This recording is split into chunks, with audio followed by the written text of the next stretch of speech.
اللہ کے رسول کے پاس ایک شخص آیا کہ سورۃ الفاتحہ یاد نہیں، فرمایا یہ کلمات پڑھ لو، یہ سورۃ الفاتحہ کا بدیل بن جائے گا، اتنی دیر میں سورۃ الفاتحہ یاد کر لو۔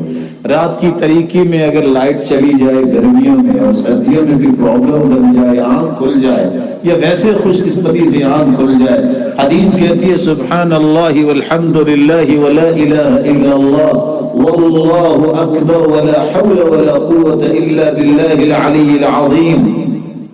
5 کلمات پڑھ کے جو بھی دعا کرو گے اللہ رد نہیں کرے۔